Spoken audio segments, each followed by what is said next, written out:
Jesus told his followers to pray that their escape from Jerusalem wouldn't happen on a Sabbath, and he was talking about Saturday, not Sunday. Today, we're diving into one of Christianity's most controversial shifts, how churches moved from the biblical seventh-day Sabbath to Sunday worship, what historical evidence reveals about this change, and whether modern Christianity is being intellectually honest about its own doctrinal evolution. By the end of this episode, you'll understand the real timeline of this transformation and be able to evaluate the arguments churches use to justify it. This is such a fascinating topic because most Christians today have no idea that the early church actually observed Saturday as the Sabbath for centuries after Jesus died. According to the St. Andrew's Encyclopedia of Theology, the Sabbath continued to be observed on the seventh day in the early Christian church, and this practice has deep biblical roots. Wait, so you're saying early Christians were keeping Saturday, not Sunday? How long did this actually last? Here's where it gets really interesting.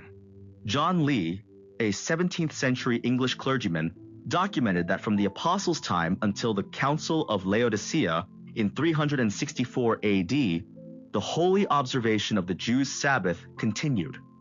That's over 300 years of Saturday Sabbath observance in the Christian church. 300 years? That's not exactly a quick transition. So what was happening during those centuries? Well, according to the historical documentation, both Saturday and Sunday observance can be traced throughout church history. But here's the key point. Early Christians, who were at first mainly Jewish, observed the seventh-day Saturday Sabbath with prayer and rest. The shift wasn't immediate or universal. But something obviously changed. When did Sunday start becoming the dominant day? The turning point seems to be around the 2nd century. The church father Ignatius of Antioch approved non-observance of the Sabbath at the beginning of the 2nd century, but the real formalization came much later with Emperor Constantine. Ah, Constantine. I feel like he shows up in a lot of these early church controversies. What exactly did he do? Constantine declared Sunday as a day of rest in 321 AD when he made Christianity the official religion of the Roman Empire. This decision was later confirmed by the Council of Laodicea in 364 AD. So we're talking about a political decree that became church doctrine. Hold on, a political decree that became church doctrine? That sounds like exactly the kind of thing that would raise questions about intellectual honesty in religious institutions. Exactly. And this connects to broader concerns about intellectual dishonesty in Christian theology. Mark Biddle from Sophia Seminary writes about how intellectual dishonesty contributes to ignorance and misunderstanding of scripture-rooted traditions that pollute contemporary Christianity. So we're not just talking about a historical curiosity here. This has implications for how churches handle doctrine today? Absolutely. Biddle argues that the science versus faith dichotomy in much of the church requires divorcing one's mind from one's belief, creating completely incompatible understandings of the world. When churches can't honestly address their own historical changes, it undermines their credibility. Let's get specific about the biblical evidence. What did Jesus himself say about the Sabbath? Jesus actually reinforced Sabbath observance. In Matthew 24:20, when predicting Jerusalem's destruction, he told his followers to pray that their escape wouldn't happen in winter or on a Sabbath. This was his last recorded mention of the Sabbath, and he clearly expected his followers to continue observing it. That's pretty clear evidence that Jesus expected Saturday Sabbath observance to continue. So how do modern churches justify the switch to Sunday? The main argument is that Sunday became the Lord's Day because of Jesus' resurrection. Many significant New Testament events occurred on Sunday, notably the resurrection.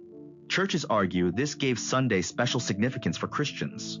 But that's more of a theological interpretation than a direct biblical command, right? Exactly. And here's where the intellectual honesty question becomes really important. The American Scientific Affiliation research shows that Christians often have their conclusions in advance, such that no amount of contradictory evidence could disprove them. If the evidence seems to contradict their position, it's the evidence that gets thrown out. So you're saying churches might be retrofitting theological justifications for what was essentially a political and cultural change? That's certainly what the historical evidence suggests.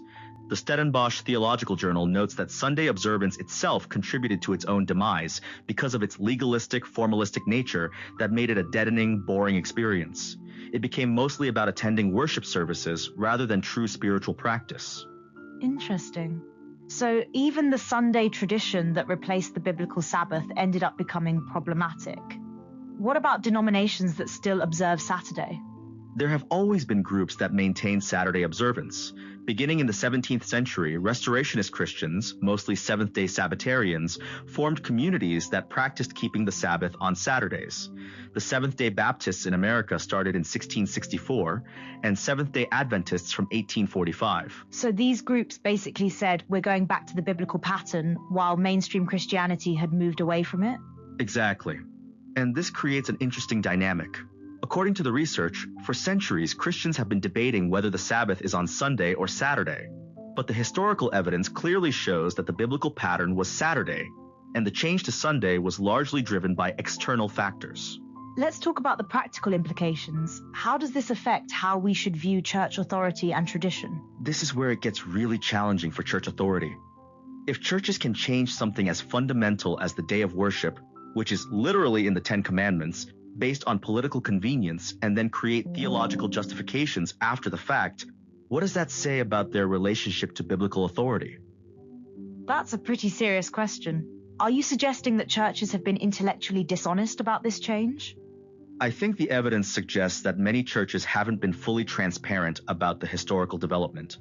The Trinity Review discusses how intellectual dishonesty in religious apologetics often involves selective reading of sources to support predetermined conclusions. But to be fair, couldn't you argue that churches genuinely believe their theological justifications for Sunday worship? Absolutely, and that's an important distinction. The question isn't necessarily about intentional deception, but about intellectual rigor.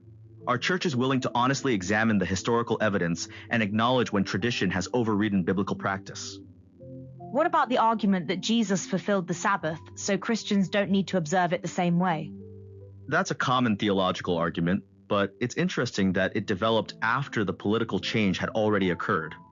The Apostle Paul did write in Colossians about not letting anyone judge you regarding Sabbaths, calling them shadows of things to come. But early Christians still continued Saturday observance for centuries. So the theological justification came after the practical change, not before? That's what the historical timeline suggests. And this pattern, making practical changes first, then developing theological justifications, is exactly what critics point to when they talk about intellectual dishonesty in religious institutions. Let's zoom out a bit. What does this tell us about how religious traditions develop and change over time? It shows that religious traditions are much more influenced by cultural and political factors than many believers realize. The Stellenbosch research notes how approaches to Sabbath keeping were dynamically developed in terms of later contexts, often responding to external pressures rather than purely theological considerations. And that's not necessarily bad, right? Religions do need to adapt to changing circumstances. True, but the question is whether churches are honest about that adaptation process. When they present current practices as if they've always been the biblical standard, rather than acknowledging historical development and change, that's where intellectual honesty becomes an issue. So what would intellectual honesty look like in this case? It would involve acknowledging that early Christians observed Saturday Sabbath for centuries, that the change to Sunday was significantly influenced by political factors under Constantine, and that theological justifications were largely developed after the fact. Churches could still choose Sunday worship, but be honest about how that choice developed. That seems reasonable, but I imagine many church leaders would push back on that characterization. Absolutely. And that pushback often follows the pattern described in the American Scientific Affiliation research. When faced with contradictory evidence, the tendency is to defend the predetermined conclusion rather than honestly examine the evidence. Christianity seeks confirmation rather than correction. But isn't that just human nature? Don't we all tend to defend our existing beliefs? Sure, but institutions that claim divine authority and moral leadership should be held to a higher standard of intellectual honesty. When churches can't honestly address their own historical development, it undermines their credibility on other issues too. What about the practical impact on believers today? Does it really matter which day people worship? From a spiritual practice perspective, the research shows that Sabbath keeping can be transformative regardless of the day. The Stellenbosch study found that Sabbath observance creates awareness of divine presence and has positive impacts on human relationships. The day itself might be less important than the practice. So the bigger issue isn't necessarily about Saturday versus Sunday, but about honesty in how churches present their traditions? Exactly. It's about whether religious institutions can model the intellectual honesty they expect from their members. Can they acknowledge when tradition has overridden biblical practice? Can they admit when political factors influence theological development? And what happens when they can't or won't do that? According to the research, it creates the kind of anti-intellectualism that eliminates any possibility of speaking a common language with non-believers. It subjects Christian ethics to charges of being esoteric, blindly ideological, and intellectually dishonest. That's a pretty serious consequence. So this Sabbath issue is really a microcosm of larger problems with intellectual honesty in religious institutions? I think that's exactly right. The Sabbath change is just one example of how churches sometimes prioritize defending current practice over honestly examining historical evidence. And that pattern affects their credibility across the board. Before we wrap up, let's talk about what this means for individual believers. How should someone process this information? I think the key is to approach it with both intellectual honesty and spiritual discernment. Look at the historical evidence objectively, but also consider what practices actually enhance your spiritual life and relationship with God. The research shows that Sabbath keeping itself is valuable, regardless of the specific day. And what about church attendance? Should people leave churches that observe Sunday instead of Saturday?